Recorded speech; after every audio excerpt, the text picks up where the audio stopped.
as we are doing Unit 1 communication skills, so we'll do today types of communication, okay, as a session 1. So before starting our today's session, let us do a recap of what we have done in the last class. So in the last class we have cleared our concepts on what is sentence, okay, and different types of sentence. So sentence is what is a group of words, okay, or a set of words which is complete in itself, okay, containing a subject and a predicate, phrases, clause, okay, which is a command, or you can say it conveys a statement, a question. All right, so it is known as sentences. There are basically 4 types of sentences. That is, first one is declarative sentence, which tells something and ends with a period. Then interrogative sentence, which asks a question and always ends with a question mark.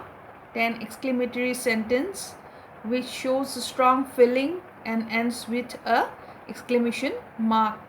Then imperative sentence, which gives a command and ends with either a period or with an exclamation mark.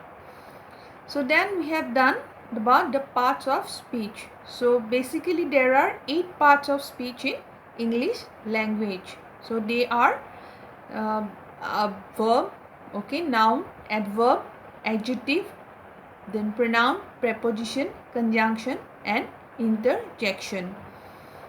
Then after the part of speech, we had done about article writing. Now what is article writing? Article writing is a written form of non-fictitious text, okay, in which you write about some recent news or any general interest, any specific interest topic, you write there in an article. So basically a part of article consists of the main body, the structure, actually the general structure, which consists of the title, introduction, main body and the conclusion. So these are the different structure of an article.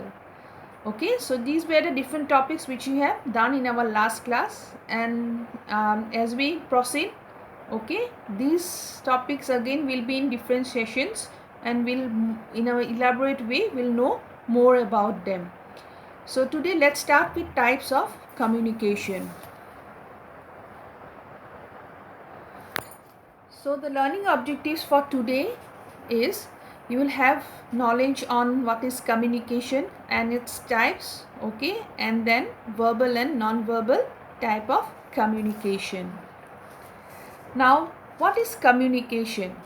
Okay, communication means being able to tell other people what we want to say or we want to express our feeling, okay, that form is known as what? Communication.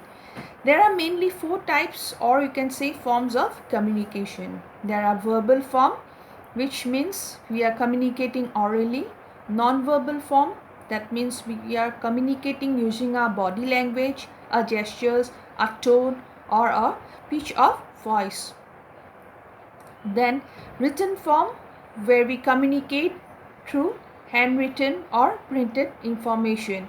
And lastly the visual form, where we communicate through pictures, logos, posters, maps or charts, etc. in order to clear the concepts which we want to express through this communication.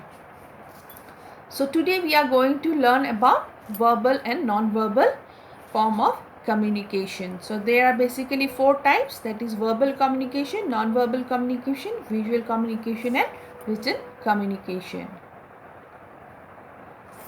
So first one is verbal communication. So verbal communication is that style of communication where we interact with others mostly through spoken words, okay, through spoken words, through words we express our feelings or what we want to say, and that type of communication is known as verbal communication.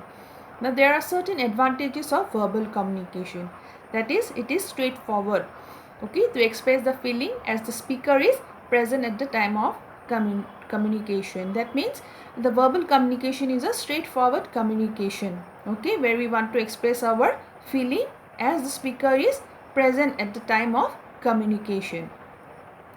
Then communication is mostly interactive, that is verbal communication is mostly interactive, as it gives the receiver, okay, on the other hand, to a chance to clarify if anything is unclear. If the message is not clear, the receiver can immediately ask to clarify the sender.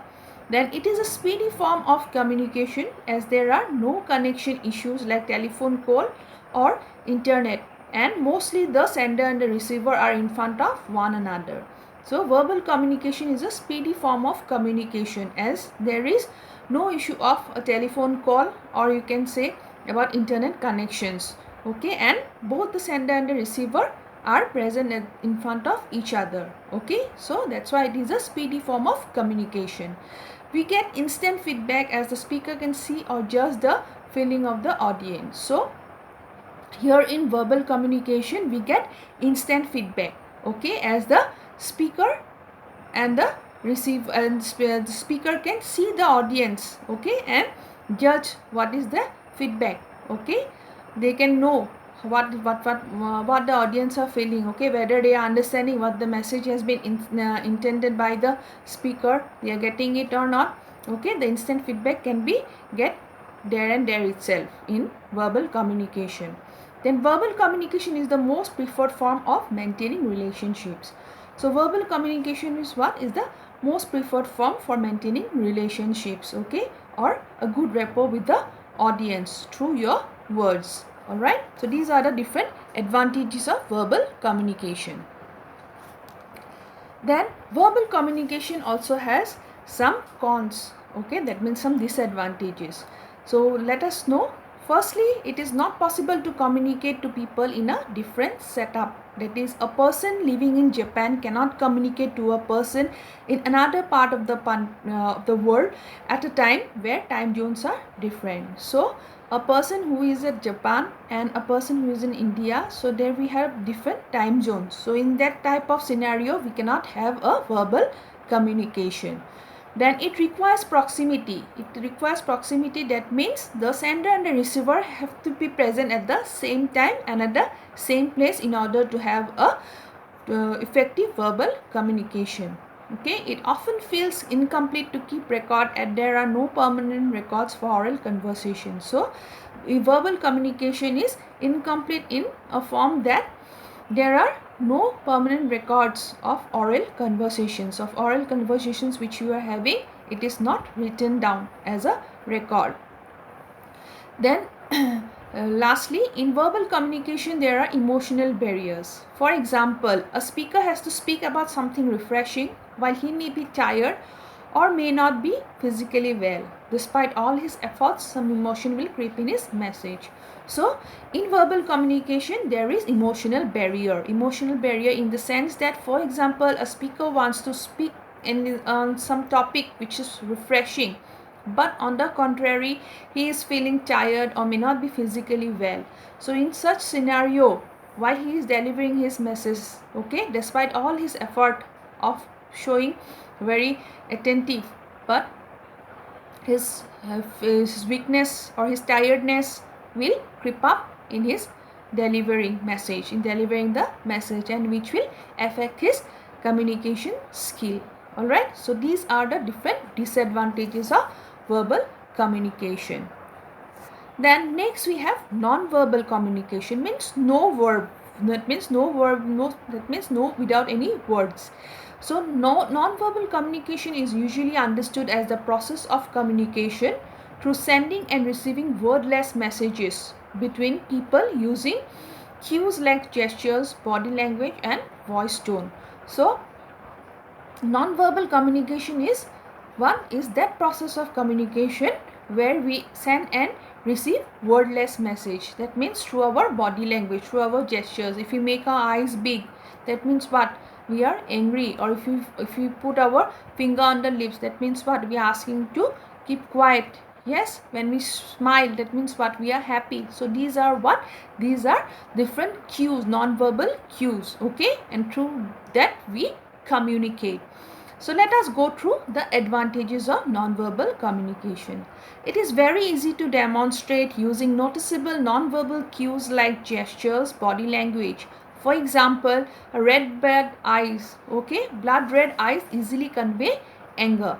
So it is very easy to demonstrate using noticeable non-verbal cues. Okay, so just like I told you that when we smile, that means what, we are happy. Yes, when we make our face, when our eyes become red, that means what, it means that we are angry. So these are different non-verbal cues, and it is very easy to understand.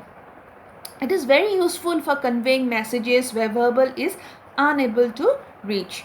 So in a scenario, okay, it is very useful to convey the message when words are not useful. For example, in a noisy class, okay, when the teacher is shouting to be quiet, but even then the students are not listening, in such scenario, the teacher, if they put the finger on the lips, okay, that means what, the students will understand that the teacher is asking them to be quiet.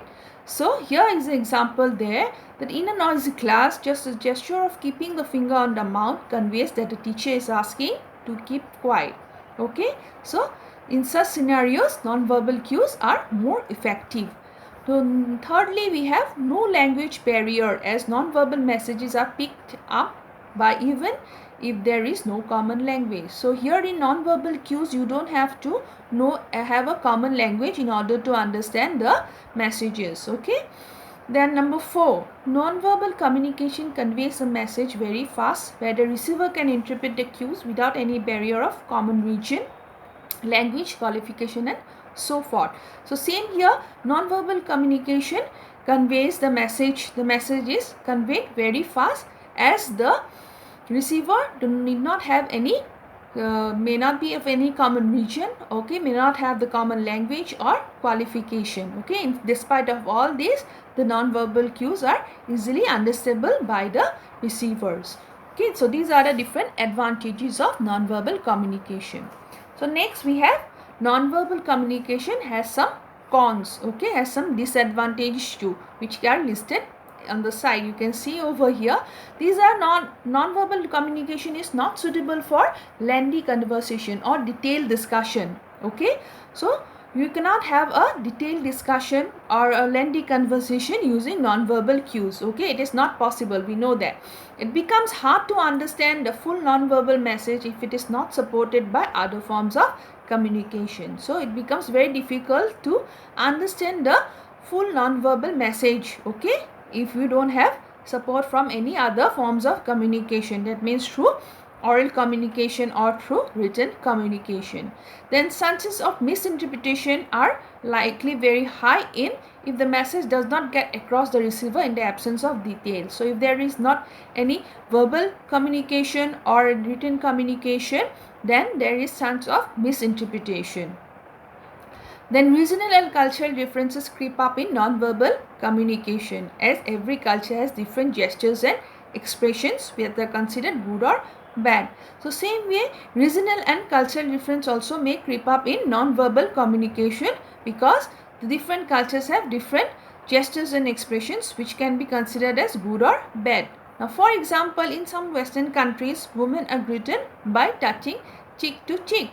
Okay, but in Eastern cultures you will find this is as considered as offensive. Okay, so this is how the regional and the cultural difference keep up in non-verbal communication.